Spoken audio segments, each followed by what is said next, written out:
when I first started insurance, I started with car dealerships. Like instead of the real estate, I went heavy into car dealerships, you know, because the same thing, they need insurance before they can deliver the car. And in the early 90s, when the law first passed, SR22? no, in the early 90s, when the law first passed, in general, yeah. Nobody had car insurance. Yeah. Because it wasn't required to register your car. Yeah. So people would go buy cars and they didn't have insurance, so they wouldn't sell them the car, and we would help them. You know, same thing like with the houses. So I have a lot of relationships in that. So what happened is with the used car, dude, like you used to see like 0.9, 0% interest, and with the rates right now, it's affecting them too. Absolutely. So my dad went in and on a used X5, it was a certified pre-owned. What year? 2023. Oh, okay. So it had like 30,000 miles. Oh, nice. Perfect. It's brand new. Yeah. Certified all the way to 100,000, huh? Yeah. But the interest rate was like 9%. Oh, damn. Even with an excellent FICO? My dad was like 850. Damn. Yeah. When they pulled it up, he's like, "Oh, you can buy the dealership if you want. Like, we don't need any paper for me." So, but then he saw the interest rate. He's like, "What the?" I'm like, "No, I'll pay cash. Like, I don't want to. Yeah. Like, fuck that." He's a BMW guy? That's his first one. Oh, that's his first one? Yeah. Oh, okay. Yeah. Okay. I've always had BMWs. Have you? Yeah. Have you had good luck with them? The Christmas light issue, you know? What's that? The freaking display que siempre se prenden the warning different and lights. Yeah. Oh, okay. That's the only thing. I've only had two. The Mercedes, I don't have any problems with it. I've had everything, but I like Mercedes over BMW. Do you? I've had much better experiences. I like the sporty of the BMW. Yeah. I've had the feel, the way they feel. I've had 3 different M3s. Oh shit. Yeah. How are those? I loved it. As far as like reliability though. No, they would break down a lot. See?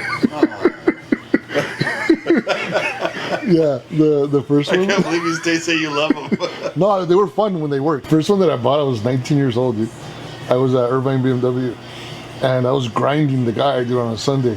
Used? Yeah, no, brand new. Oh, brand new? Brand new. Grinding them. And I'm like, no, like, I only want to pay. How much was it? Back then it was like 70. Yeah, it was up there. Yeah. But this is 20 years ago. Yeah. So I'm like, no, I only want to pay $700 a month. And if you can't do it, then it's fine. There's no hard feelings, you know? Yeah. And I got up and left like 3 times. Like, no, like, come back. So I grinded them all the way down, 0 down, and I got the payment that I wanted. Nice. And then at the end, he's like, I was 19. He's like, kid, you better have good credit. Oh, you hadn't pulled your credit? No. Oh my god. He's like, kid, you better have good credit. He must have been a rookie, bro. Wasting all that negotiation without pulling credit. Oh my god. So he pulls my credit. He's like, okay, your credit's good, but BMW wants to review it because this is the first time you make a purchase this big. So it needs to go to BMW tomorrow morning, and then I'll get you approved. So the next day, and okay, you can come pick up your car. Wow. But I remember, you might remember this, dude. Irvine Spectrum. Yeah. It was Fox Sports. Yeah. The 2 stories, and so that was the spot that we were always at. Okay. And coming back, I blew the tranny. Like, I felt it, dude. Like, and how many miles, man? 100 and something. At 100 and something miles? Yeah. 1,000? No. Like 7,000 miles. So it was brand new. Get that shit. Yeah, it was a lease. That's how I got that payment. It was a lease, and a year and a half of the lease, it was in the shop. Ooh. Yeah. Wow. Yeah, no, the first BMW I got was a 740i, like a 2000. Wow. 740i. Well, around that time. Yeah. Before that. Yeah. It was sporty. Yeah. A silver one, 740i. Blew up the engine, bro. But I mean, once it hit like 110,000 miles. No, this was brand new, under lease. Blew up the engine. I ended up putting another engine in there. But, some kid that I met doing the oil changes at Palm Springs BMW. I started talking to him. Hey, ¿qué onda, Chicano? He was like 19 years old. And then I hit him up one day. Hey, bro, se me quemó el motor. Oh, te pongo otro. Consíguelo. And freaking kid did it, man. He took out the engine. Like, it took him like 2 weekends to do it. Wow. And like a couple of 12 packs. Yeah. But he did it. He freaking did it. No, that was my first experience with BMW. And I had it for, at that time I had a Cobra. I don't know if you remember those, the Cobra Mustangs. Oh yeah, come on. And then I had What year? It was in 05? 90, no, Oh, 90s. it was the 97. They had just switched to the 5.0, or from the Okay. 5.0 engine. So I had that, the M3. I had at the time it was a Realtor. So Realtor, part-time dancer. You were? No, a client. Oh, a client. I thought you were. I missed the part where. No, it was a client. So on Friday, she caught the red eye to Vegas, and then she was back doing real estate, you know? And every couple months, like the Rovers had just come out, and every couple months she had a new car. Oh, damn. So she had a CL 600. Oh, yeah. And she was like, Eddie, I want to take my car off. I just bought this Rover. They were getting a pot, you know, at that time. I'm like, well, how much do you want for it? So like 50 something, you know. So I'm like, I looked it up. I'm like, well, the Blue Book is like 80, you know. I'm like, well, I'll give you 50 something for it. And that was my first experience with Mercedes. Oh, wow. So it went What year was that? That was early 2000s. Early 2000s? Yeah. And I didn't like it, dude, because I was in my 20s and I was used to the fast car. Yeah. And I used to like those, man, but I never bought one. You know who bought one of those? Hattie. From New America. Yeah. Yeah. Back in like 02. Yeah, that was around that time, dude. Yeah. A CL 600. Yeah, it had 20s on it, the air ride. It was cool. They were cool. But I was in my 20s and like I didn't appreciate that, you know? It's funny. I took that and then I didn't like it. I walked into Porsche and I wanted a 911. I wanted back You know to what? I never had a Porsche. it was fun, dude. Say? But it scared the shit out of me. I heard they're pretty reliable. I crashed it like a week later. Just spun it out or what? Yeah. I didn't know how to control it. And it's usually like the stick shifts, they'll idle like at 1,000. The Porsche, no, dude, you gotta drive it hard. Oh, really? And I wasn't used to it. So when you're at a stop and you step on it, like, It goes. yeah, it goes. Yeah. So I was in Palm Springs. And you know, in Palm Springs, the curb just goes onto the street. Yeah. So there was water. And I stepped on it and just like spun it out and destroyed it, dude. But yeah. Yeah, cars are fun, but No wonder you got into insurance. it's crazy, man. Like I don't know. It's scary. Like right now, where the industry is. Dude, I had this kid call in for a quote last week, and I'm trying really hard not to sell Car insurance? I'm trying really hard not to sell him insurance. He's already had 3 accidents. Yeah. I'm like, look, dude, if we were in Vegas, like it's like 100% you're gonna get into an accident next year because you've already totaled 3 cars. Yeah. And he's looking at BMW, Mercedes, and he's in his 20s with 3 accidents already. The payments were like in the $1,200, $1,300. What's worse, bro? A month. Previous accidents like that or DUIs? Or is it comparable? Or DUI worse? So the DUI will stay on your license for 10 years. Okay. The accident 3. Oh, I see. As far as DMV points, if a DUI will count as 2. An accident that only has property is 1. I see. If there was somebody hurt, it's 2. So if there's an accident where you damage property and somebody got hurt, it counts as 2 points. DUI counts as 2 points. So if there was hurt, they're both 2 points. I see. I see. Pero the DUI is 10 years. And you didn't SR22. The accident in 3 years, it's gone. It's gone. I see. Okay. So the DUI is worse.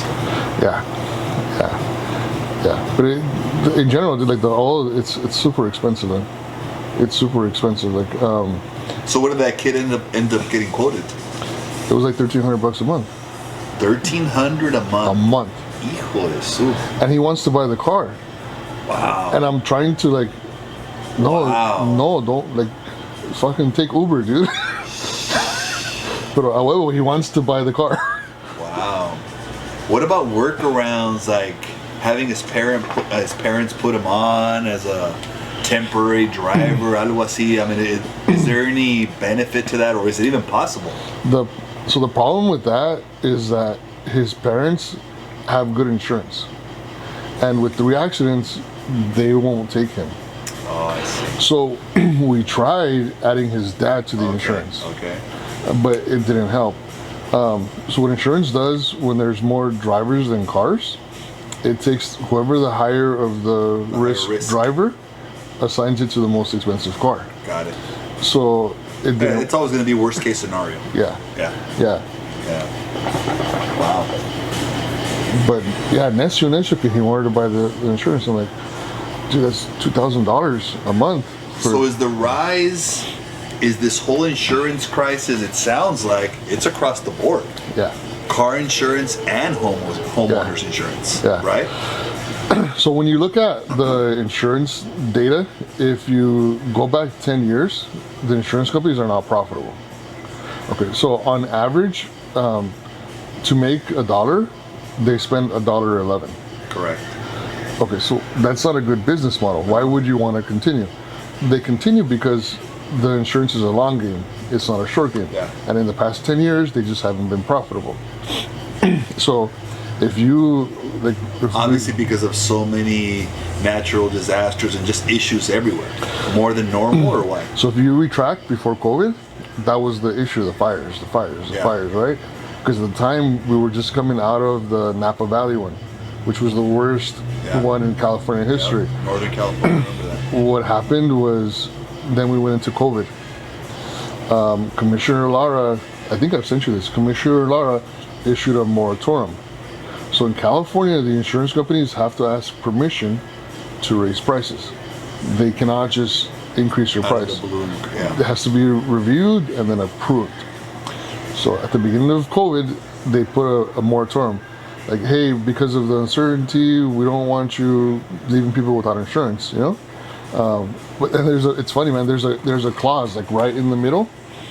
And he's like, the state of California is gonna depend on revenue from real estate transactions, and we don't want you guys messing it up.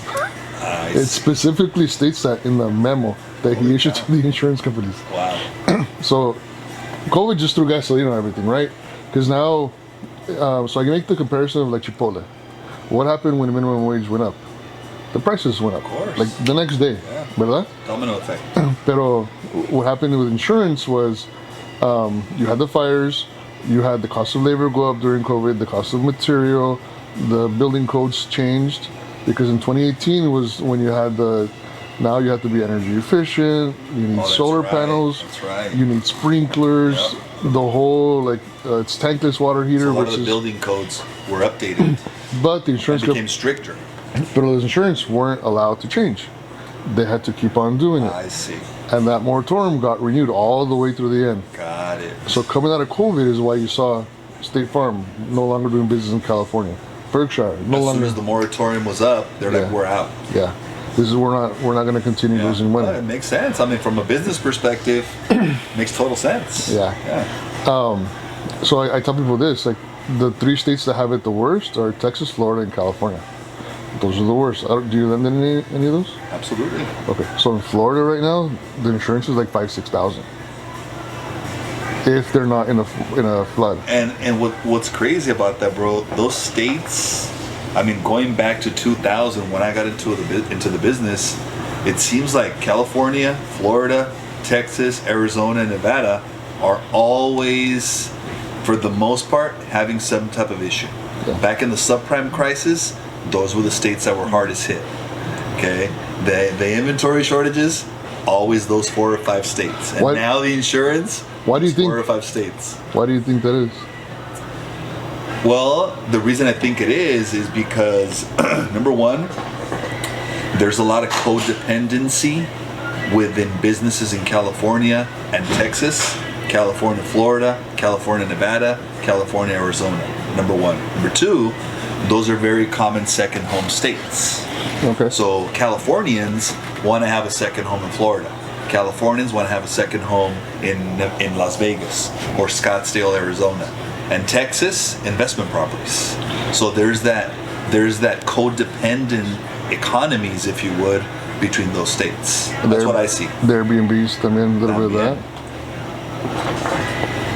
More than any other states. Yeah. That's for sure. Yeah, dude. So the insurance settled for a starter home, so a 3-2, 1,500, 2,000 square feet, around 6,000 in Florida. Think of the prices in California. I mean, we're still giving you quotes 2,000, 3,000, Yeah. por ahí, Yeah, right? yeah. For starter homes. Roughly 2,000. Yeah. Yeah, for starter homes. And when you get up to the 3,000, 4,000s, then un poquito más. Yeah. But I'm about to send you one for one that I have in escrow, and it's not even that. Well, yeah, it kind of is. It's 1.5 million property, and it's got about 4,000 square feet right here in Riverside. yeah, What do you think the quote's going to be on that? around 5,000. If it's it's Damn. probably in a fire zone. Probably. It's probably Woodcrest. Yeah, Yeah. yeah. So it's off of Van Buren, Alessandro, Yeah, somewhere. Yeah, yeah. it's probably in a fire zone. Wow. So 4,000 if we're lucky, closer to So five. $400 a month. Yeah, I got to factor in. yeah. Dude, the call that I just took, the lady's looking at buying in Menifee. She had Liberty Mutual, so she was used to paying $600-700 a year, and I'm quoting her 2,500. She's in a fire zone, and I'm like, look, lady, 2,500 in a fire zone, you're doing good. Yeah. And she's like, no, it's too much. So some of these new insurance carriers that are popping up, I don't know if I can say the name, but Yeah. it starts with a B and it ends with an O. Yeah. I see that popping up more and more and more. Yeah. Why is that? It seems like all of a sudden No, they're popping up. Where have they been the last 10, 15 years? So right now, the Fair Plan is the last resort insurance.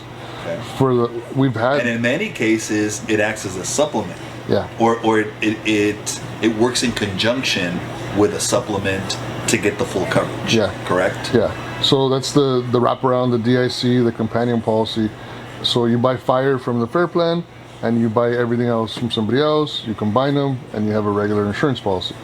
But that was like a last resort. We can't find you anybody. Liberty Mutual won't insure you. Progressive won't insure you. Nationwide won't insure you. So Bamboo was around back then. Really? Yeah. I never heard of it, bro. No, it was until just recently, until last year. It was just the last resort. I see.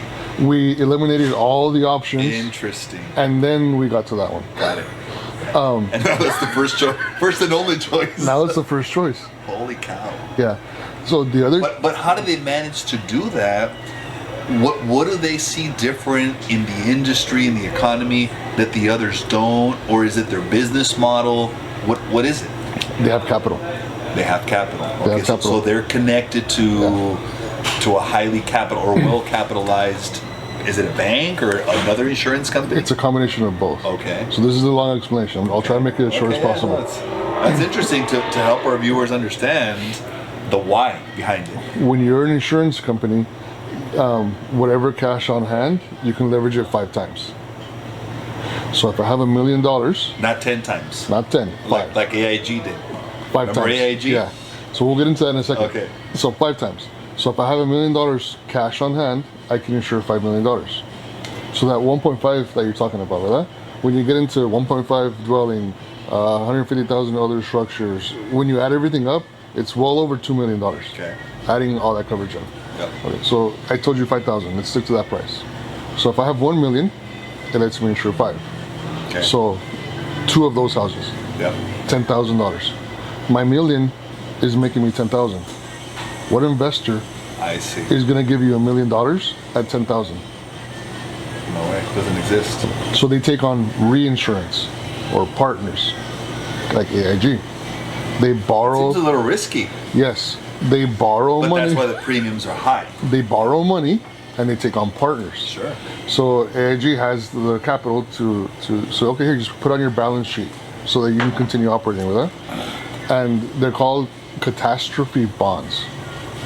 Okay, so in the LA fires, for example. AKA junk bonds? No. In the case of the LA fires, they were estimating, so companies were going to lose 1 billion, 2 billion, 4 billion. Okay, when they just released their financials, so there was a company that lost 100 million. So they're like, wait a minute, how did it go from 2 billion to 100 billion? Yeah. Okay, so those type of investments have deductibles. Okay, so Frank, somebody scratches your car. It costs you $200 to fix it. Your deductible's $1,000. Are you going to call your insurance? Hell no. You fix it yourself, ¿verdad? I'm driving to teach it on the weekend. And bring me back a couple of bottles of good tequila while I'm there. The same thing with homeowners insurance, right? If your deductible's $2,500 or $5,000, something breaks, I'll just fix it myself. Yeah. I'm not going to call the insurance. If it's $10,000, then maybe you consider filing your deductible. So the insurance companies operate the same way. Okay, I'm borrowing $10 billion. Okay, if I need to access that $10 billion, my deductible is $500 million.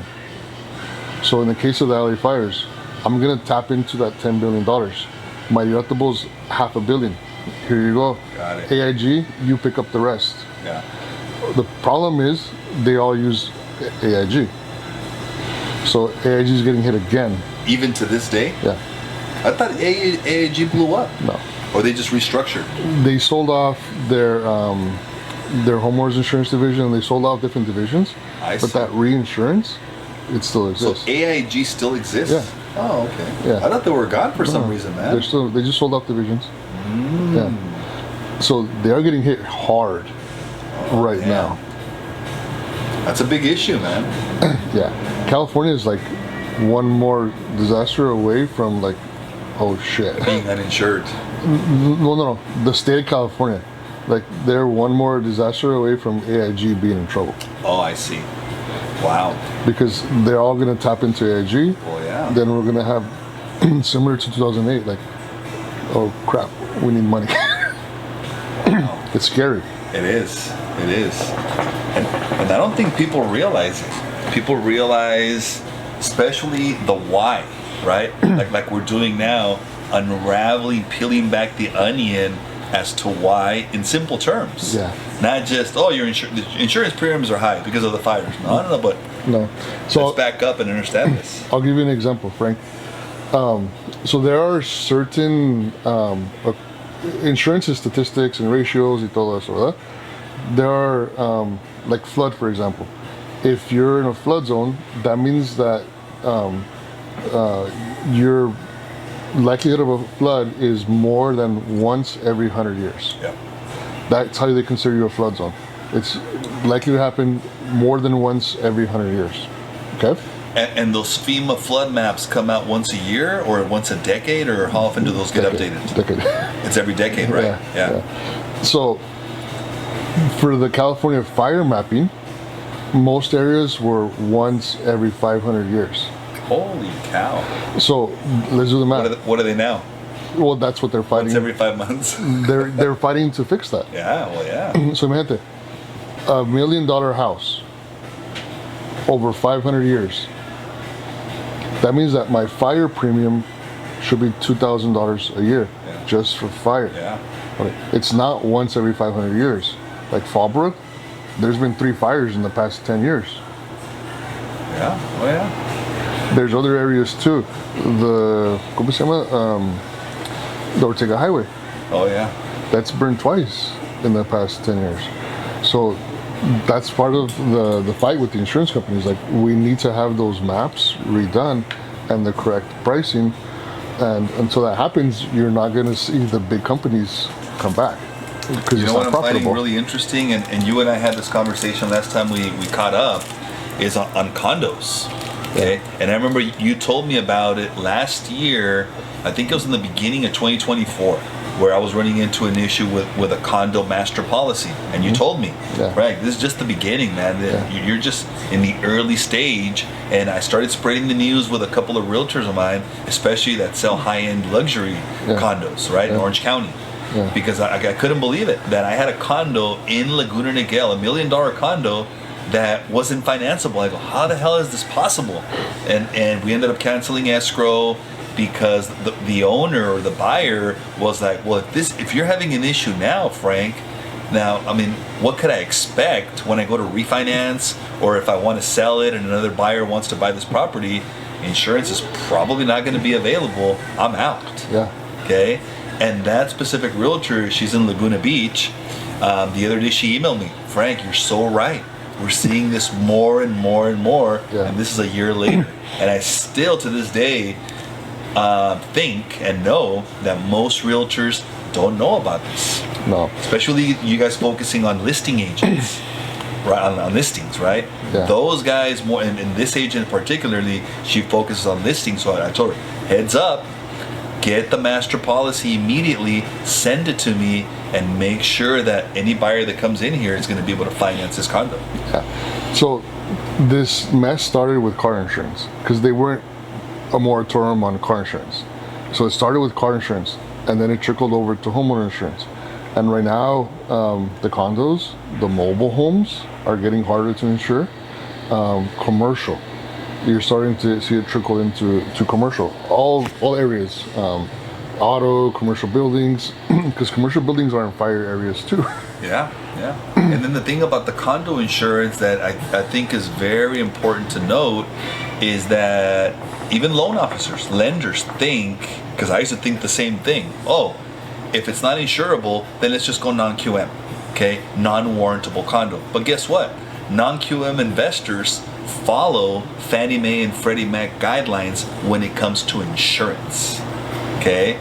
So that condo, even though the loan's not going to be Fannie Mae or Freddie Mac, it has to be financeable under their guidelines. So you're going to do a non-QM loan, but you better follow the guidelines when it comes to insurance based on Fannie Mae.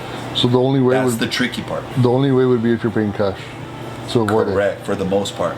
For the most part, one or two investors on the non-QM side, are making exceptions, but it really is case by case. Because then at that point, they're not looking at the price. And the reason I know this, because one of my buddies is the VP of condo approvals for a big non-QM lender. So talk about getting the scoop. Yeah. Right? He said, Frank, we can do them, but now we're going to look closely at the borrower profile, not so much the insurance, which I thought was super interesting. Wow. We're going to look at the borrower's reserves, money in the bank, and I go, wow, interesting. Because they're anticipating them not being able to buy insurance later, and they want to make sure they can afford it. That's crazy. Correct, yeah. So it is possible, but we're going to take a real close look at the borrower. So in those, and this is probably, realtors don't want to hear this, but are you seeing price drops in those areas or not yet? Honestly, I haven't tracked them, but it wouldn't surprise me to see them. And of course, I mean, it's natural, because once they realize that, oh shit, this condo's not selling because it's not insurable, then absolutely you would see price reductions. So for someone buying cash, no problem. Swoop up a beautiful condo in Laguna or Laguna Niguel or South Orange County. Palm Springs, guys, has a ton of condos, and out there you have not only insurance issues, but you got land lease issues. So at Palm Springs, you've got certain areas, Palm Springs, Cathedral City, that are on land leases, Indian, tribal native land leases. So when you're financing a condo, number one, you have to get approval by the residing Indian reservation. Okay, so they actually have an office to get approval to be able to finance a condominium located on their land. Okay, on top of the insurance issue. So when you're selling condos in those areas, most listing agents, obviously in Palm Springs, are very aware of that. The guys that get tripped up are the ones that come in out of town. Out of the area. Yeah. So I learned that one the hard way. I had to go knock on the door of that office and get all the paperwork to get approval. Would they have a hard time with title insurance too? Potentially. Yeah. So it's all these quote unquote little things that you really need to be aware of, especially in markets like this, man, because they're so tight, inventory so tight, transactions are down, so you really have to dot all your I's and cross your T's.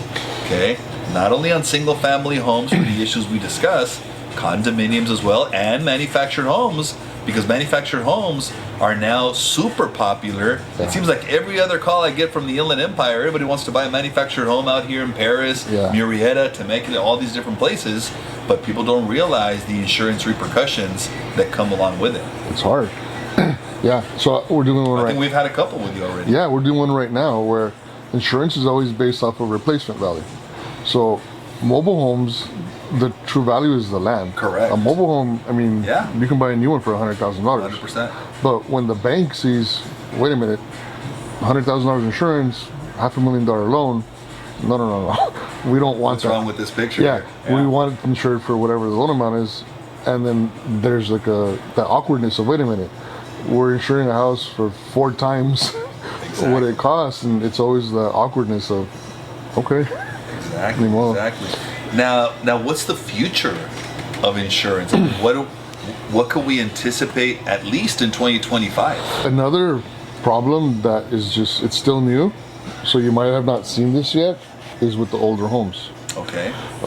So it's happened a few times where I get calls, Eddie, we went with this insurance, we closed escrow, they went to go look at the property, and now they're canceling I the have had insurance. that. A roof inspection. That The was roof required. inspection, Yes. the electrical panels, Yes. the HVAC.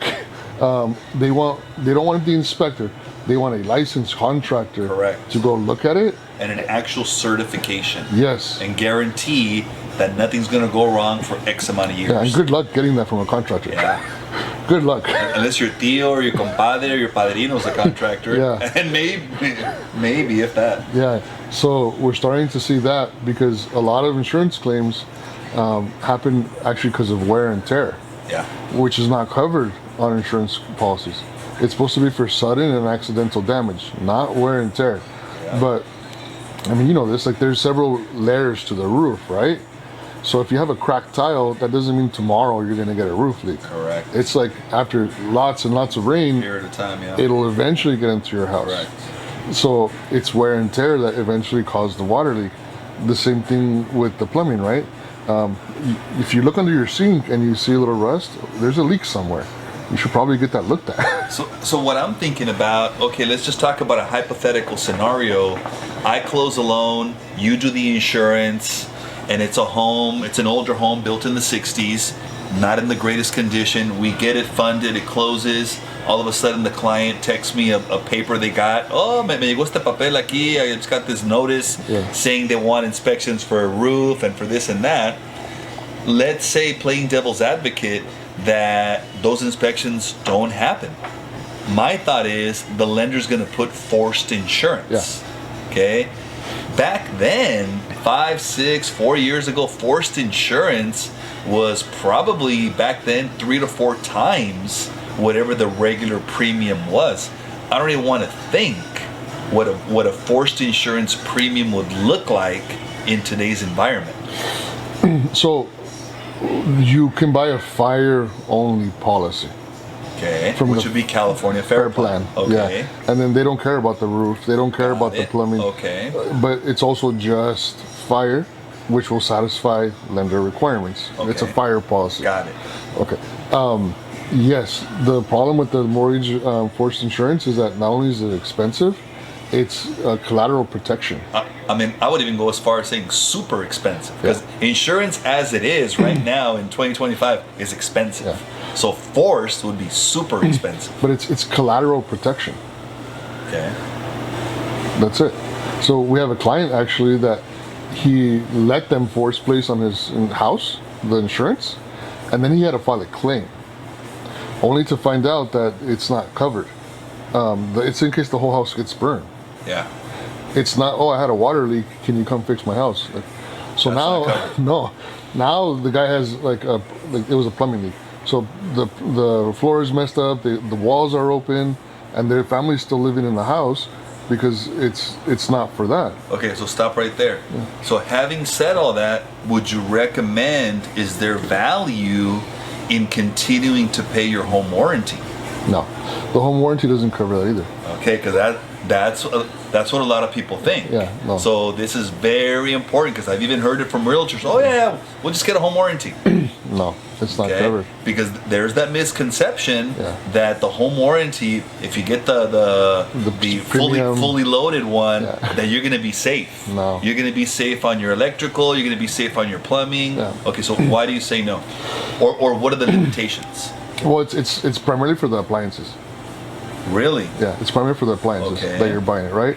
Because you're with the house, you're getting used appliances, used AC, dishwasher. They're all used. Yeah. So they're warranting that stuff. Okay. You should have it, especially on an older home, because eventually those things will break. So you should have it. It's not that it's bad to buy. You should have it, you know, but it's not for wear and tear. It's not for a roof leak. It's not for a plumbing leak. It's Interesting. Interesting. Insurance is never for wear and tear. It's for sudden and accidental damage. So the home warranty, to recap, does not cover the electrical system of a home, the plumbing system of a home, or the roof. It's the appliances. Those are excluded. Yeah, it's the appliances. It will cover the engine of your pool, but to the appliances. It's not covering the actual structure of the house. Yeah. Interesting. And again, they're good to have. You should have it. Yeah. Because all those things are used. And I mean, you wouldn't buy a used car without a warranty. So you shouldn't buy a house either without a warranty, you know? You should buy it because eventually those things are going to break and they can be expensive to fix. Absolutely. But it's not a replacement to your homeowner's insurance policy. Wow. Yeah. So there's actually an option on your insurance to add a limited. They call it an equipment breakdown, which is basically your home warranty. Okay. Yeah. Wow. Good to know. Good to know. We track into the older homes, specifically mobile homes. There are 1976. You know, that's like the year. If you're buying a mobile home pre-1976, it's really hard to get financing. It's really hard to get insurance on it. The home, 30, 40 years, you need to start making upgrades to it, renovations, right? Even on a manufactured home. In general. A roof, how long does it last? Yeah. Depending on the roof, 30, 40 years. The electrical. Typically when you get a roof, I mean, most roof guarantees come with what, 25 years? On average, 25, 30 years, if it's right? tile, if it's shingle, depending on what it is. So at least 25. So, and you're right. So if these homes are built in 1976, it's been 40 years, man. Well, take even where we're at, Temecula Valley. Plus. Temecula Valley. Temecula Valley majority was built in the late 80s, early 90s. Those are 40-year-old homes. Yeah. So if you're a roofing contractor, like, I'd farm the shit out of Temecula right now, because all those houses that's a good point. are gonna need upgrading. You should have already and mandatory upgrading, not optional, not discretional, mandatory. So what's gonna happen pretty soon is you're not gonna be able to buy insurance if your house has not been renovated. All those things, right? You're not gonna be able to buy insurance, or you're gonna have to buy. Back to your question about what's coming, you're gonna have to buy policies with exclusions. Okay, you haven't changed your plumbing or you haven't done this, then we're not covering water. I see. We're not covering the roof. Got it. If you don't know how old the roof is, we're not gonna cover it. Got it. Okay. Valid point right there. Yeah. Because again, very few people in this business, lenders and realtors, I don't think that they've ever given it so much thought. Okay, when they're taking on a listing, the roof needs it's in pretty decent shape, whatever. That's it, right? The buyer walks it. Oh yeah, I'll fix it eventually after we close.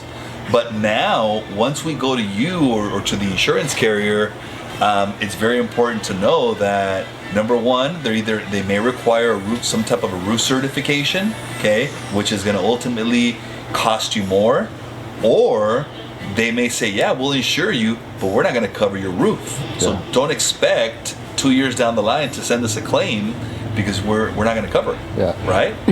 So this is very interesting too. So we've started to get requests to add a second mortgagee to policies. HELOCs. People are taking out HELOCs. Super popular. Okay. But they're getting cancellations for the roof. Even on HELOCs. No, seconds. So the primary insurance will send you a cancellation for the roof. So then they call our office, like, what's going on? Like, what's time to upgrade your roof, you know? If you want to keep insurance with these big name insurance companies, you're going to have to change your roof.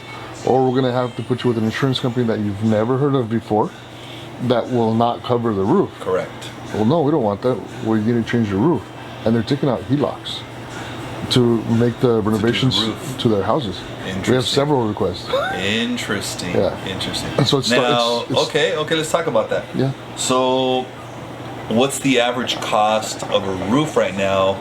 Take us from what you've seen, from a small 3-bedroom, 2-bath, 1,500 square foot home, entry level home, to a 4,000 square foot home with clay tile. Yeah, you're gonna spend. What's the range there? Yeah, you're gonna spend $20,000-$30,000 to change Minimum. your roof. Yeah. All the way up to what? 50, 60,000? Yeah, depending on your house, depending on the pitch, depending on everything. You want to have it.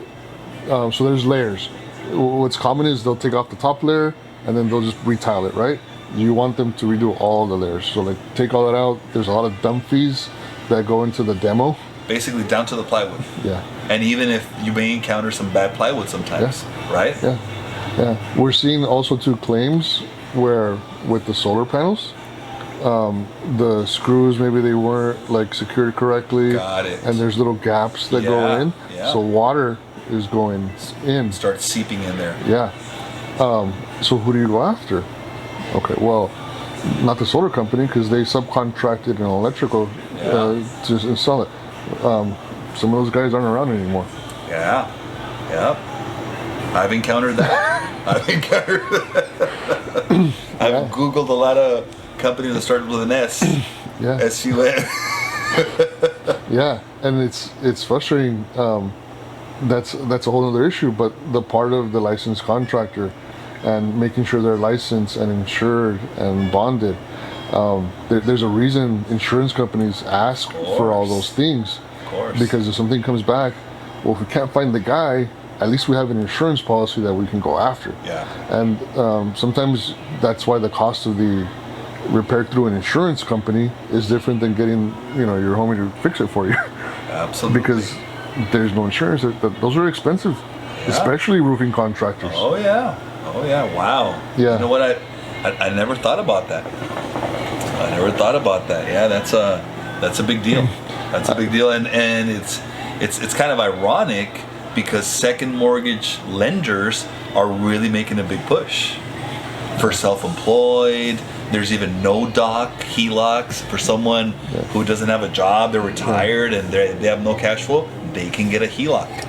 Self-employed borrowers who get turned down at their bank or at their credit union, they can get a HELOC if they provide bank statements. So I can say there's tons of options right now for second mortgages, and I can see one of the reasons why. Yeah. So from the, I don't know what you call them, the retail banks, if the feedback that I get from them is they're like bombarded with these types of loans, right? Because you walk into a branch and you have the LOs working the room as people are making their deposits, and they're just like, they're so busy. How's your roof? How's your roof doing? Let's help you pay off that credit card, right? Because credit card debt is so high right now. And they're so busy with those types of loans. Now, wasn't there a law that when you replace your roof, you've got to get solar panels, or does that only apply to new builds? So 2018 is when you have to get the solar panels. When you replace your roof, no. Okay. Anything built after 2018 has to come with solar. Any new build? Yeah, with solar panels. What about an ADU? No. That doesn't apply to ADUs. Okay. No. Where it does come into play is if your house was completely burned down. Okay. And you need to rebuild. Now you need to rebuild up to code. Up to code, of course. So now you need solar panels. Now you need sprinkler. Now you need the energy efficient light bulbs and the appliances and all this. Low volume faucets and all that stuff. Now you need the tankless water heater. And all that stuff. But only in case you need to completely rebuild. Got it. Yeah. That's another thing too. We've started having trouble with the electrical panels. So in the 70s going back, there was this popular company called Silvana. Okay. Silvana? Oh yeah. The circuit breakers. Circuit breakers and light bulbs. Yeah. Silvana, that's one of the most common manufacturers. Insurance companies do not want circuit breakers from that company. Yeah. So they were popular because the way the have they been traced to fires? Obviously. Yeah. So the last two biggest fires both LA and up north are like PG&E, Oh, okay. right? And they haven't released it yet, but they think that the LA fires were because of electrical issues. Really? Yeah. So the older panels, there's a problem with them where they spark and then they cause fires. So because of the LA fires, now the insurance companies do not want those kind of. So there's a list of them, but that's What's the cost to replace that? It's a panel. So you need to have you can. I've looked it up online. It's a couple $100. Oh, okay. It's a couple $100. Probably a couple $100,000, $100 to $1,000 más o menos, including labor and to get the parts electrical, and and then it's a electrical panel. So the city has to come and inspect it. everything. Oh, I see. And that's where it can get a little bit more expensive because the And time. time consuming. Yeah. Because now if you're in the middle of escrow Yeah. and you've got to go through all that because it's a mandate by the insurance company, Yeah. what's the backlog at your local city to get them to come out? So And- that's another value golden nugget right there. And good luck getting. Look at those panels. If you're a listing agent, like when you're going into your listing appointment, like that's something you should look for, right? Absolutely. Because it could something that could stump you when you get to closing. Like Oh, yeah. now they can't get insurance, or now it's a cost that they're gonna ask for credits. You know, Correct. That's it's right. it's being proactive on a lot of 100%. things. This can be 100%, avoided. Yeah, I'm telling you, man. Last time we met, that was a golden nugget that had never crossed my mind about the condos, and now here we are a year later, and I've already been able to get in front of it Yeah. on several deals. Yeah. Because I knew. Yeah, and that's how we take. And now I'm going to be thinking roof. Now I'm going to be thinking electrical panels. Yeah. Right? Mobile homes. Home warranties. Don't get caught blindsided Yeah. thinking that everything is going to be covered under your home warranty when that's not the case. And it's great education for the realtor, right? Because you don't want to be just the one transaction. Oh. You want repeat business. Absolutely. I had a deal. This was during COVID, right? So no inspection, everything was waived. Okay, so this lady bought a home, and the caulking around the windows wasn't done correctly. So there was rain, and water went inside the house from the windows because they weren't sealed Oh, damn. correctly. And the realtor told her, like, hey, you don't need an inspection, it's cool, you know. It was during COVID, and it Oh, was yeah. that time. I've heard those recommendations. Yeah. So now the customer's pissed at the realtor, right? Like, he told me this and blah blah blah. The insurance doesn't want to cover it. What can I do? Yeah. I'm sorry.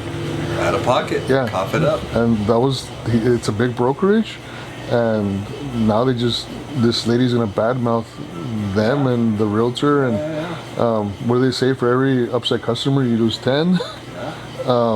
So just the proactiveness and being a trusted source. One of the things, bro, and I've mentioned this to you in the past in one podcast we did a few years back, I've always taken, and I see that you've taken this approach in your business, kind of segueing a little bit here on the conversation, but I think right now is one of the most important times in our careers as business owners, as service providers, to provide education. Yeah. Okay, I've always been a huge advocate of taking an educational approach to sales, right? Yeah. And I still see a big void, especially with people who've only been in the business a few years, like 2, 3, 4 years. Maybe they came in during COVID and they were just like order takers, Yeah. loan officers and realtors, right? Yeah. Business was just flowing in, dropping out of the sky. They weren't really educating much because there was no need for it. Okay, so right now it's huge, man. In everything we do, whether you're insurance, title, escrow, realtor, lender, now is the moment to really be a master of your craft and educate. Yeah. Because you will win the client, you will win the transaction if you're able to educate your clients in a clear, concise way. That's the key. Yeah. Not just spitting out facts and then this and that. I mean, really truly take that educational approach I think is huge. Yeah, and you may lose some business. Yeah. You might lose some business, Correct. but the business that you get will be quality. Absolutely. Eventually, what you want to do is you want to build a book of business, right? Yep. You want them to come back for the refi. Yeah. You want them to know, hey, like Frank, like really took the time to educate me, and I want to go back to him. Exactly. I don't want to go to this. Knowing that I might not get the deal. I mean, how many conversations we've had? I'm sure you've had hundreds. I've had hundreds where you spend the time, the education, knowing there's no deal there, but guess what? You're gonna get referrals because you took the time. Yeah. Okay. And that's one thing, bro, that I see is still to this day a big miss. Yeah. Everybody wants the quick money. Everybody wants that transaction, that quick close. But it doesn't happen that way. Yeah. It doesn't work that way. Yeah, I think right now, like definitely you're gonna see the cream of the crop rise. Those that take the educational approach rather than the transactional approach in all of our industries, you're going to see the big separation. Oh yeah. We're seeing it already. Last year, for me personally, was one of my best years in production. Yeah, me too. Okay, but when I look back, that's exactly what I did. Just took my time with every single client, whether they're a realtor, even if they're a brand new realtor, just take the time. Not dismiss them. Oh, he's a new guy or new girl, forget him. No. Take the time, educate them, maybe spend a couple of hours with them, knowing they're not a top producer if they're a realtor. But trust me, that goes a long, long way. Yeah. No, and same thing with clients. And you never know, like, where a relationship will lead to something else. Absolutely. To an opportunity. Yeah, absolutely. And it's good practice. Exactly. It's good practice. Exactly. Like I see you doing. Every time I look, you're doing a home buying seminar.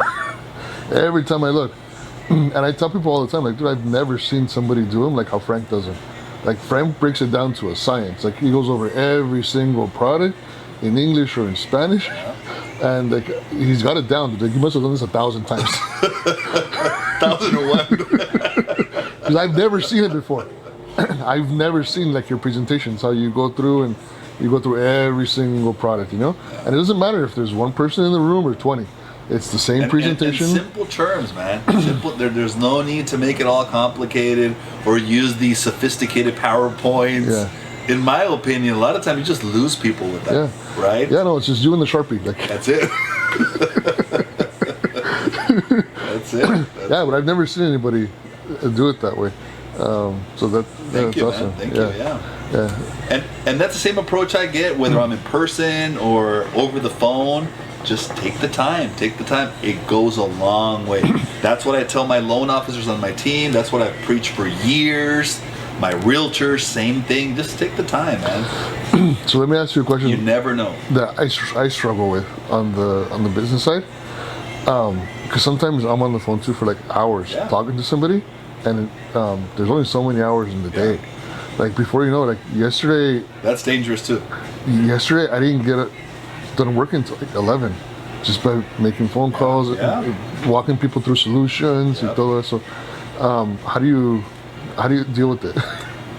Well, I mean, obviously time management, we always talk about it, is huge. And sometimes you do have to keep an eye on the clock. Okay? Sometimes you have to keep an eye on the clock. Okay, how long have I been on this conversation now? Okay? Have I gotten my point across? Okay? And just basically don't lose track of time. Okay? Look at your watch, look at your phone, and say, I've been on with this client on the phone now 30 minutes, 40 minutes. I gotta keep moving. I gotta keep moving. and sometimes because some people, hey, let's face it, whether they're business partners or clients, they'll like to talk. Maybe you got them at a good time where they're super relaxed and they got all the time in the world and they just want to keep talking. But you know what, you got to be, you know what, I'm sorry, even if you make up an appointment, you know what, I got to run into an appointment in 5 minutes, can I call you back tomorrow? Okay, cool. But at least you know in your heart, more importantly, that you've already relayed the message. Because now the conversation is getting personal, or talking about hypothetical scenarios, or what's going on in the economy or politics. Forget it. Those conversations are never ending. So for your business, do you see that with like the popularity of social media and Instagram and TikTok and all that stuff? Are you still seeing more the old school conversations, the face to face, the in person meeting, that still adds more value to it, or it's social media? Like, how do you? You know what? I've always been a huge fan of social media. I've always embraced video for the longest time. I feel I was one of the early adopters of video. Yeah. Okay. I started doing videos since probably 20. I probably started doing my first videos in 2013, 2014. Going live on Facebook and all that, when really not a lot of people were doing it. Because as you know, a lot of people are video shy and camera shy and all that. I just embraced it a long, long time ago. However, it is important. It is important for your personal brand. Get the education out there, but that's only one piece of it. Okay, that's like the piece that opens that barrier, that opens the door. Okay, after that, then you got to put in the time with the calls. You got to possibly make the appointment face to face, but I think it's important, but it's not all of it. Yeah. Speaking about social media, it's just one piece. You can't forget about the other traditional ways of doing business. Because even today, with all the platforms, all the technology, it's still a business of belly to belly to a certain degree. Yeah. I was in a broker's office during his sales meeting, and there's different examples of this, but he was giving the example of a fisherman. And you don't want to have just one line. Of course, absolutely. You want to have several lines out there, so that you're not just relying on that one line. 100%. That's how you be successful now. You have multiple lines, 100%. and eventually you'll catch one here, you'll catch one there. 100%. You'll reach somebody on wherever they're at. You know, they might be on TikTok, they might be on LinkedIn, wherever they are. Now the other piece of that is there are individuals out there that both you and I know several of them, which just have this gift, of transmitting authenticity, building trust through social media and through phone conversations. But that's just a few gifted individuals. I think the masses, all of us have to have a multi-pronged marketing wheel, if you would. Okay, but there are a few who I know are thriving just from their social media and phone. Okay, social media opens the door, the phone closes it. No, I think that multi-pronged approach is correct, because we have customers. It's really frustrating. Like, they'll only text. I'm like, pick up the phone. Like, it'll take me 2 minutes, I promise. Pick up the phone. Let me ask you this question. But no, I siguen con el text message, you know, or con el email. I'm like, just pick up the phone. Like, it'll take us really like 2 minutes, you know. But the social awkwardness, like the generation, like their text message, email. Like, I'll send you a DM. And not every customer is like that. So the multi-prong. And I think that's why once you do have the conversation over the phone, once you do have that face-to-face appointment, I mean, that just seals the deal, right? Because I mean, if you're already making a good impact or a strong impact through social media, just imagine what you can do in person. Okay? Because if through social media you can transmit the authenticity, the originality, your knowledge. Now just imagine what you can do if you apply that face to face. Limitless. No, and like what we're doing here, this is not scripted. This is just like we're talking like normal, having coffee. It's having nothing. A good cigar. Like we're just like if the cameras weren't even here. Like it's just like a normal conversation. Exactly. Okay, so let's. But it's nice on that note to know what the hell we're talking about. Of course, and that's where the education. Right. That's where the education comes in. Like, you've been in loans for over 20 years. I've been in insurance for 20 years. 25 years, bro. This is actually my 25th year anniversary. Wow. Yeah. This year. So, I mean, you know your shit. I know mine. We don't need to prepare. Sugarcoat anything or prepare or have scripts. That's right. If tomorrow, like, or right now, Frank, do a presentation. Yeah, let's do it. Exactly. Like, do you have a Sharpie? Like, yo. And trust me, that resonates and people feel it. Yeah. Again, whether you're transmitting it through a video or in person, people feel it, man. Yeah. People feel it, they know it, and guess what? At the end of the day, that builds trust. And like I said earlier, that's either a door opener for you, okay, in many cases, or in the other situations, a door closer. Yeah. Once you meet in person, boom, I was in that deal is sealed. I was in an office yesterday, and it's the number one volume office in the Riverside County. Okay. So they're like, oh, send us your PowerPoint. We'll get it ready for you. I'm like, PowerPoint? No. Like, I don't need a PowerPoint. Give me a whiteboard. Yeah. I love whiteboards, bro. Like, I just, yeah, I don't need anything, you know. Yeah. If you have a computer, cool, but like, I don't need a presentation. So I went in there. I'm like, look, I'm not gonna give you a macro view of insurance. Like, let's talk about what you guys are going through, and let's do some rapid fire questions. Real world experiences. Yes. Yeah. And let me answer. Give me all your issues. Yeah. And that's literally what we did for 30 minutes. Yeah. And I'm like, hey, that's awesome. I told the broker, like, are we okay on time? I don't respect your guys' time. He's like, no, keep on going. I love this. Yeah. And then they referred me awesome. to another office. Oh yeah. Just because great. they had never seen that before. Exactly. They had never seen an insurance person go in and just like rapid fire questions. I have never seen one, bro.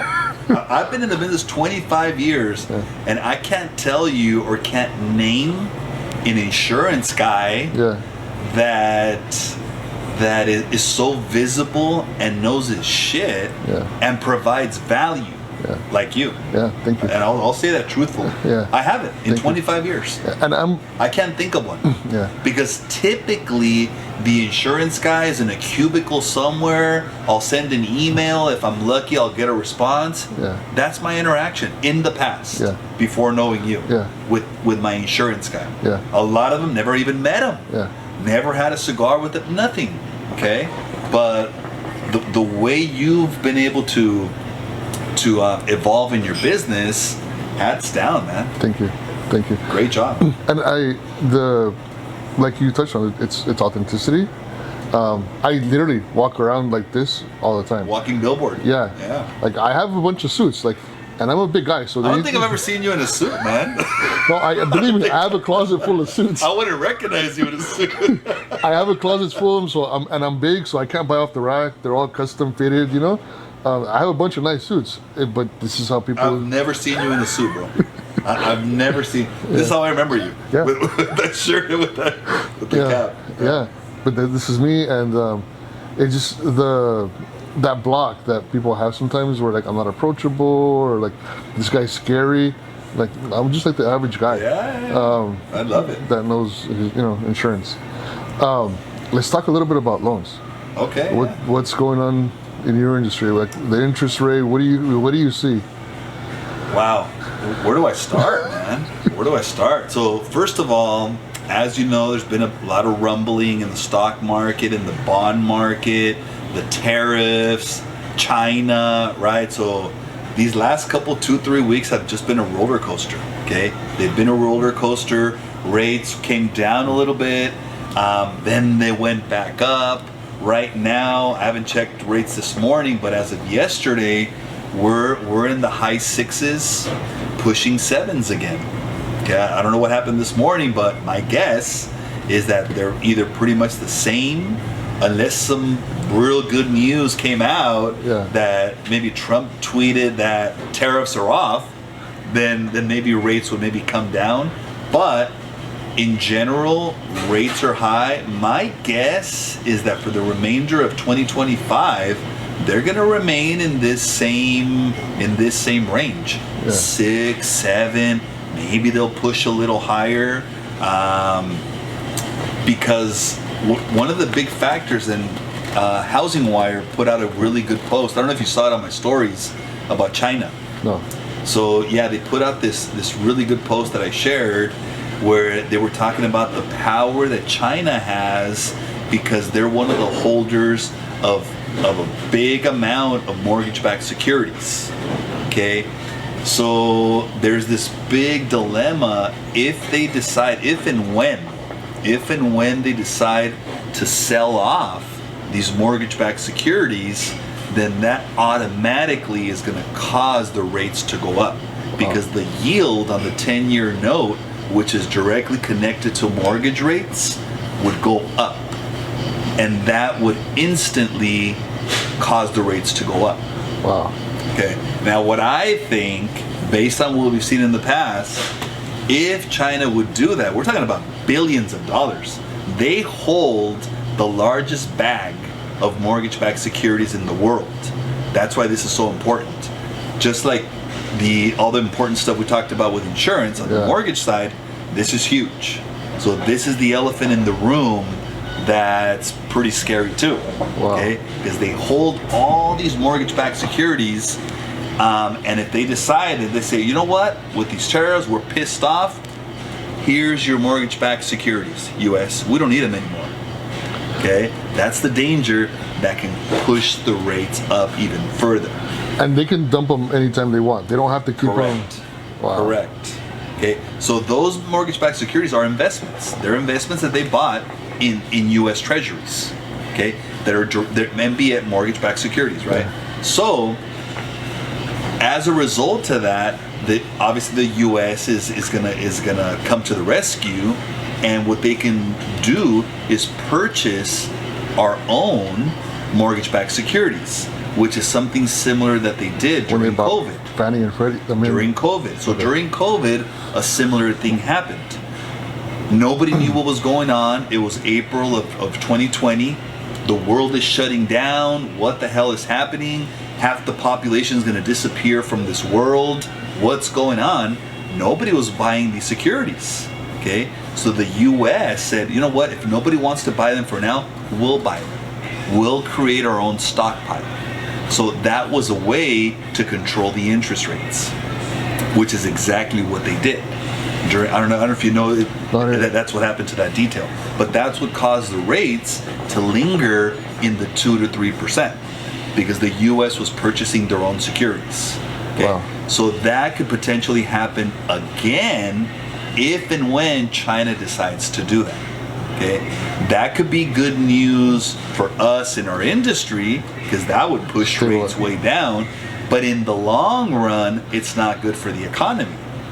Okay, because you don't want to be holding on to your own investments. Yeah. Think about it. You're a business owner. You have shares. Do you want to hold on to all your shares? No. Yeah. You want to put them out in the public, and that's what keeps your price up, right? Demand. Yeah. Yeah. So that's in a normal market what you want. You don't want the opposite. You want outside money. Correct. You want outside money. Correct. That's the free market. So that's kind of what's brewing. We're all hoping that that's going to kind of calm down. We're in wait and see mode right now, right? Because a lot of these tariffs that went into effect are temporary. Okay, so I think while they're temporary and they're still kind of going back and forth, I don't know if you followed what's going on but I mean every day it's something new, right? Every day it's something new. A couple days ago there was some exclusions that, for example, with China, electronics, appliances, iPhones, or something else, those were going to be excluded from the tariffs, right? Yeah. So every day we're getting something new that's positive, okay? So that's what, in the short run, that's what's kind of moving mortgage rates, okay? In the short run. Once the dust settles, and depending on what happens with those mortgage-backed securities, that's what's going to determine what's going to happen to mortgage rates in the coming years. Okay, so there's uncertainty. Okay, so there's uncertainty. So right now, really, whatever movement we see in rates is short term. Okay, so there's no way we could anticipate and say, okay, rates are going to remain at 7 or at 6, because really there's no way of telling. The good news for any buyer or seller right now is that even if you end up getting a high rate, what do you do down the line? Refinance. Yeah, you could always refinance. Yeah. Okay, and believe it or not, it's still hard to relay this message or this conversation that I just had with you to a first-time buyer. Right, they're lost. All they care about is the payment. So unfortunately, a lot of home buyers again are kind of being left out. Okay, left out of the market, because at least what I see in my pipeline are move-up buyers, investors, self-employed individuals who get what's going on. Okay, they understand what's going on. They've been through it, and they're like, oh, it's okay. I'll take the 7% rate, 7.5%, no sweat. I know that eventually whether it's 1 year, 2 years, 3 years, heck, 5 years down the line, I'm going to be able to refi. Yeah. I'm cool with it.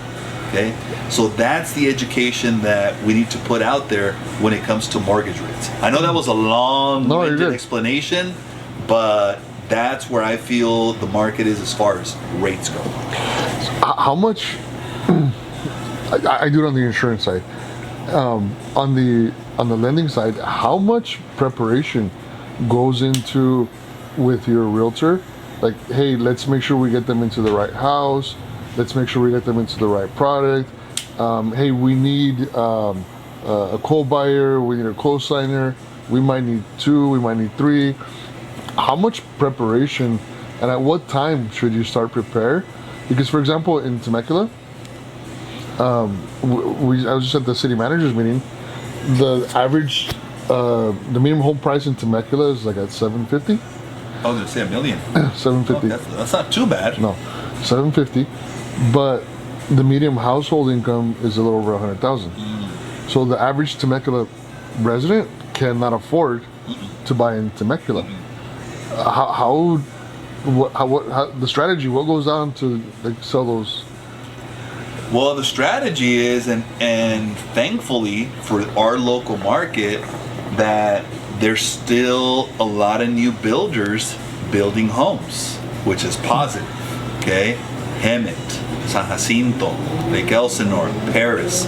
We're seeing not a ton, but some decent activity, right, with new homes. Even Moreno Valley. Yeah. Moreno Valley's we're getting some projects popping up, so that's really helping. Okay. So in those pockets, we can get those people that are making 100,000 or maybe even a little less, and get them into those new homes. So it's the conversation with the realtor. Hey, maybe right now not in Temecula, maybe 2 towns over. Correct. Start them there. Correct. Let them build some equity, and then 3, 4, 5 years. That is correct. Move into Temecula when you can sell. And that's exactly what's happening. That's exactly what's and not only people in Temecula, bro, people in Orange County that we're having these conversations with. Orange County, San Diego County, LA County, that are coming out at these first-time buyer seminars that you were mentioning earlier. Half the people were from out of the area. Yeah. Half the people, Orange County, Anaheim, Santa Ana, a couple families from East LA. Wow. That are looking out here in Moreno Valley. Wow. Okay, for that same reason. And then the other dynamic that I see happening too is the people from the Inland Empire that are being more open to the high desert, which we hadn't seen for a long time, for the same reasons. Yeah. High desert, Victorville. Have you ever driven through all those new developments in Victorville recently? Unfortunately. I just discovered them last year, like last summer. Yeah. I was blown away, man. I at first, when I was driving around with one of my business partners up there, I mean, I stopped counting developments like at 24. Wow. They were just everywhere. Yeah. Plenty of houses, plenty of inventory. Market was a little slow, but I've got a feeling that it's going to heat up pretty soon. Yeah. I went a couple times. I think they were expanding the 15, and I got stuck like in traffic and but because of all the construction, the expanding of the freeways, the expanding of the op ramps, the infrastructure. They have to. They have to. Yeah. Because that's it. It's almost like a funnel, right? You have this funnel over here. You've got LA County, San Diego County, Riverside County, San Bernardino County, right? That you have all these buyers, you have this demand, but this funnel is pushing toward that way, right? Toward Victorville, the high desert, parts of San Bernardino, because of affordability. Bro, there's a lot of buyers. There's a lot of people, even in this environment, there's a lot of people wanting to buy homes, regardless of the economy, regardless of the rates. They just want a place to call home. Okay, for their family. They don't want to rent, they just want a home. I mean, I don't want to say they don't care about what's going on, but their priorities are different. Their priority is a home. Okay? And they're going to do whatever it takes to get into their home. And if it means pushing up into the high desert, that's what they're going to do. Okay? But there's no shortage of buyers. Frank, are you guys seeing a lot? I don't know what they're called, but so the newer houses they call them multi-jam, but basically there's an ADU. Correct. Right. So attached. It's an attached ADU. So are you seeing if I own a house and I'm in one of those areas, LA, Orange County, where like LA for example, where I have the space to build, but I don't have the cash. Are you seeing that? Is that something? How would I go about getting money to do that? You know what? That's something. I mean, it's a great strategy. Yeah. But I haven't seen a ton of it. Okay. Okay. Now there are lenders that are gearing up for that. Okay, like we were talking earlier. Yeah. There's a lot of choices for second mortgages. Whether it's a fixed second mortgage or a line of credit, they're becoming more and more flexible. And I think one of the reasons is that multi-generational living. Okay, people with homes anywhere, Orange County, LA, wherever you name it, if they've got a big lot and if they fit the plan of the city zoning, you bet that they're going to build that ADU for sure.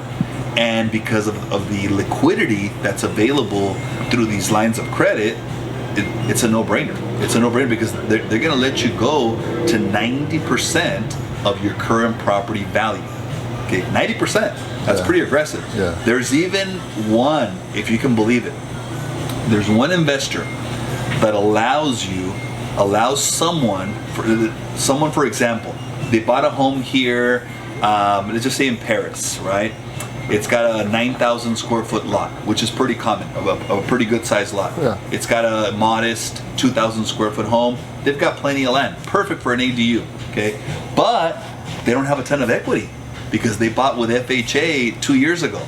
So they've got, I don't know, 15, 20, 25,000 in equity, okay? There's an investor that allows that family, those individuals, to build an ADU, okay, and use the future value, okay? That's unheard of. Any line of credit you get at any credit union, any bank, they're gonna give you the line of credit based on what your home is worth, Right. not what it's going to be worth once you have the ADU. So there's one investor who takes the future value to give you the line of credit. That's huge. That's huge. Yeah. That is huge. Hey, so something that I've heard you talk about that if you're not in the industry, maybe you don't know. You mentioned non-QM, and I've heard you talk about DSCR. I think this non-QM boom started probably, it had a good run during COVID, but then COVID hit and a lot of investors pulled out. Again, the uncertainty. That was in 2020. Since 21 to today, it's been nothing but growth, fast growth, okay, for non-QM loans. Non-QM stands for non-qualified mortgages, okay? Qualified mortgages are FHA, VA, conventional, conforming, everything that fits within the box, okay? Any individual or scenario that doesn't fit this box is going to go to the non-QM, non-qualified mortgage. Self-employed borrowers, people with lower credit scores, people that can't qualify with the traditional way, they can't show their tax returns, I-10 individuals. So everything that doesn't fit in QM is going to go non-QM. Non-QM has been growing exponentially the last few years, and it's going to continue to grow, okay? And one of the reasons why is, again, we keep going back to COVID. During COVID, a lot of people lost their jobs, they were laid off, they quit their jobs, whatever happened, but they became what? Self-employed. Right. Okay? They became entrepreneurs. Even if it was a taco stand on the corner. Yeah. These guys are making 10, 15 grand on a weekend. Right. Selling tacos. Right. Okay? So this gig economy, which is an actual term that's being coined in the industry by CNN, Bloomberg, you see it all over the place, the gig economy. Right. This surged right after COVID. Right. So non-QM loans cater to the gig economy, which is only growing more and more and more. I saw a stat the other day from Housing Wire, 10% of the workforce are self-employed. 10%. Right. And that keeps growing more and more and more, especially with Latinos. Yeah. And I think I saw Gary Acosta from NAREP, shout out to NAREP, mentioning it, that's just a fast-growing segment of the U.S. economy. So again, that's a huge opportunity for us in this business. Bro, I have a client. All they sell is carnitas. Thursday, Friday, Saturday. You got to take me there, man. All they do is carnitas. On a weekend. At his house or where? It's a shop. It's a shop. Pero he does, on the weekend, he'll make $30,000-$40,000. Oh, yeah. On the weekend. I've seen it, bro, on bank statements. You know, más cash. Yeah. He doesn't take Apple Pay. He doesn't take credit cards, cash. So the guy's making $100,000 just opening on the weekends. Wow. Selling carnitas. Wow. Yeah. So that would be your non-QM. Yep. 100%. Or your business owner, right? Because when we start business, we learn, well, we don't want to pay taxes. Of course. So we try to look for ways to avoid taxes, but then we don't qualify for stuff. Correct. And that's usually the start of, right? Like we're 2-3 years into it. And it's such a huge segment, man. It's such a huge segment. Again, and this is one of the, I'm glad you brought it up, because it's one of the things that I coach realtors on. I just had a training in Moreno Valley at Amado's office. And you were there. You were there, and everybody's eyes were like opening up. Like, oh man, I never thought about that. Yeah. All the small businesses around, those are all potential, really good, warm, non-QM prospects. Because a high percentage of them have been denied. They went to Wells Fargo, Bank of America, and no, you write off all your income. Sorry, sir, you don't qualify. Right. Well, isn't there any other options or what? No, sorry. You got to pay taxes for 2 years and then come back. Not knowing that if you do 20% down, hey, no questions asked. As long as you have a pretty decent credit score. Okay. That's a huge opportunity. I had this client, dude, that he's been my client forever. He does window tinting and alarms and stereo in Paris, okay? And he wanders into my office one day, and I hadn't seen him in 10 years. And he's like, oh, ¿vendes seguranza de casa? I'm like, yeah, are you? And I'm trying to get out of him, like, what are you buying? And this guy, he's undocumented. It didn't click for me till like 20 minutes into the conversation. This guy, so from his little business, was able to save up enough money to go buy land. And then he continued saving, and then he bought a mobile home and had it installed. All just cash. I'm like, why didn't you go to a bank? Oh, pues no sabía. No sabía. A lot of that, bro, especially in the Inland Empire. There's a lot of, I'm dealing with one right now, okay? He's been here 2 years, okay, from Guadalajara. Okay, he's coming up on his 2 years. And guess what? I'm qualifying him for a $900,000 purchase with 20% down on a non-QM loan. Wow.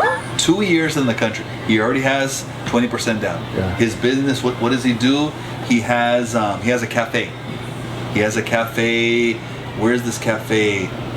That's not Temecula. It's out here somewhere. I want to say Murrieta. But he's from Guadalajara, so it's like this boutique type of cafe, really nice, very Instagrammable. You know what I mean? With a Guadalajara flair to it, and he's killing it in this economy. And he's buying his home. He wants to buy his home. I had it's a huge opportunity. They just need to capitalize on it. I had another customer did this. It was a referral from a lender. And she's like, hey, we're doing a refi. Can you help them? I'm like, you're doing a refi right now? Like, who's refiing right now? So this lady, she's been coached. She doesn't know how to read. She doesn't know how to write. She needs everything translated for her. This lady was, she called me and she's like, oh, I pick strawberries. So I called her and I'm like, what are you doing? She tells me she's picking strawberries. Like, what kind of loan are you doing, you know? And she's like, oh my God, no, she didn't tell you she picked strawberries. Like, yeah, she told me she picked strawberries. She's like, no, Eddie. She owns a company that hires people on the H-1B1 visas to come pick strawberries. So she has contracts with the big fruit companies, and they go to Bakersfield, they'll send her workers, and she has them work the fields, and then they go back. Yeah. While they're there, that company pays for rent, the housing, the food, all that stuff, and the lady is in charge of finding them somewhere to live. Yeah. So the lender told her, like, why are you renting? Why don't you buy a multifamily, you know? And then you have income, proof that this company is You have a down payment. You have, and it. so she became a property owner. So now she owns several multifamily units. Yeah. She can't read or write. She can't speak English. Yeah. But nobody had taken the time, the education. And then here's the thing, bro, and this is something that I mentioned at that training, you were there too. On a lot of these non-QM loans, especially if they're investment properties, you don't have to source cash deposits. So explain that. How crazy is that? So explain that. Okay? What does that mean? So there's typically when you get an FHA loan, a conventional, again, going back inside the box, Yeah. if the bank sees a $500 cash deposit, they're going to question it. Yeah. Where did that money come Okay, from? yeah. Okay, because it's a primary home under qualified mortgage. Once you get into non-qualified, it's a whole different set of rules. If it's an investment property, even easier. So someone can have multiple big deposits, $10,000, $50,000 cash deposits, they're not going to question them if it's an investment property on a non-QM loan. So for clients like that, it's ideal. There's a ton of business owners. All this gig economy, a lot of them are still rolling on cash. A lot of businesses cash only, okay? Yeah. They go to buy a house, no problem. Wow. Yeah. Okay? It's got to be an investment Oh, property. that's a huge opportunity for. Huge, Yeah. huge. Yeah. It's our job, again, through education, to get in front of these clients and tell them what's available. Yeah. That's our job. That's where social media comes in really strong. Yeah. To, like I said earlier, to open that door. Before we finish, dude, DSRC or there's DSCR. DSCR. Tell me. So DSCR, debt service coverage ratio. What does that mean? Yeah, I don't. For an investor, for an investment property, somebody wants to buy an investment property with minimum 20% down. Very simple formula, very simple process. Basically, the mortgage payment, the PITI, has to be equal to, okay, whatever the rent is of the home. Okay. So as long as the ratio is at least 1-to-1, mortgage payment, rental income, you're good. So it doesn't matter. No bank statements, no credit. No, like- no taxes. Well, credit, you gotta have credit. Okay. You gotta have, for the most part, at least a 680 credit score. Okay. Okay, but basically the idea there is that the property is going to cover itself. Okay, the rental income is going to cover the payment. As long as that formula works, you're good. Now let's say that you encounter a property, there's Section 8, so the rents are super low and your mortgage payment is a lot higher. But if you're an investor and you say, okay, well, I'm going to remove those tenants eventually down the line, in a year, this property is going to be a cash cow. Yeah. Okay, I still want it, Frank. Oh, but the debt ratio is off. It's not 1-to-1. No problem. We can still get you the loan, but it's going to be a slightly higher rate because now at that point we're going to be doing no ratio. So it's still a possibility. And then at some point later you refinance it. Correct. Are you seeing a lot of that? But 20% down or more. Okay. Are you seeing a lot of that too, or not? Not a ton, because again, we need to do a better job of promoting it, Yeah. educating our realtor partners, but it's another huge opportunity. Yeah. And lastly, along those same lines, and I mentioned it on other occasions as well, is foreign nationals. Okay? With the DACA thing. There's a lot of, Okay. there's a lot of foreign national appetite. Okay. In the U.S., especially, I'm going to take Mexico as an example. There's a lot of Mexican citizens who live and do business in Mexico that want to take their money and park it here. Okay. Okay, for cartel reasons, they're being extortioned Yeah. or whatever. I mean, this is real. It's happening. So, what makes the most sense? A lot of these business people have family here. Okay, they'll buy a property here, which is totally okay. 20-25% down under the DSCR. As long as the rent potential equals the mortgage payment, they can buy the home. Yeah. Being a Mexican national. Wow. Now, this applies for any country in the world, Yeah. except countries that are on the terrorist list. Okay, that makes sense. We don't want those. Yeah. But all of Central America, South America, I saw a news flash yesterday that now they're incorporating Venezuelans. Yeah. So Venezuela is now okay. Yeah. Something Wow. must have happened with The terrorist statement agreement. political situation there or something, but now they're on the good list. Wow. Okay, so that's another value add when we're talking about thinking outside the box. Yeah. Okay, along those lines, I always make the recommendation to my realtors: hey, network, go to Mexico. Okay, plan your vacation around the Mexican NAR. What's the Mexican NAR? The Mexican National Association of Realtors. It's called AMPI, AMPI. Don't stop. Don't ask me what it stands for. but that's the equivalent. Okay, Yeah. that's the Mexican NAR. Yeah. Go there. They have them in Mazatlan, Guadalajara, Cancun, once a year. Go there, plan your vacation around it, network, pass your business card. Who knows? Yeah. You may get leads from a foreign national.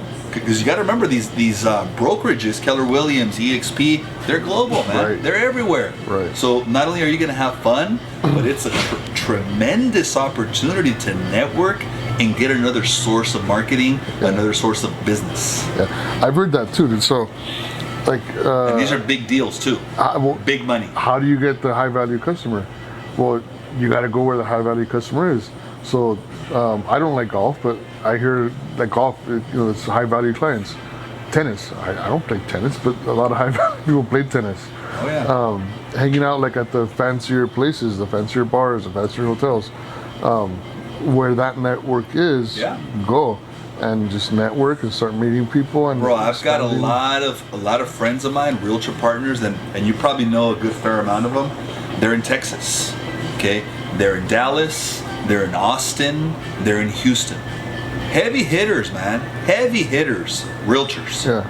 These guys make it standard practice to go to 2 or 3 of these conventions in Mexico every single year. These guys are driving around Ferraris, man, in Texas. You know a couple of the names. Okay. Interesting.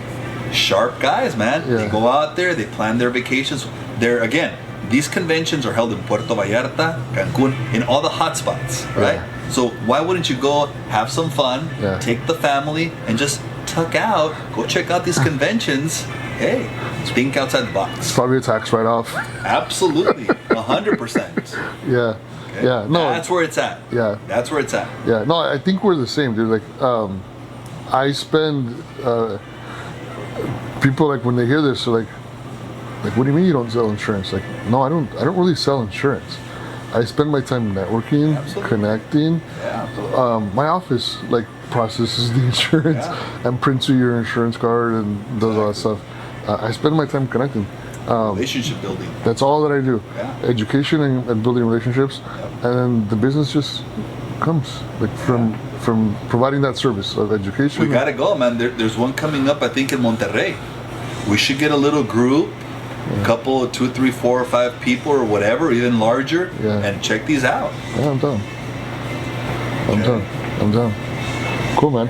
I think we're getting the cut.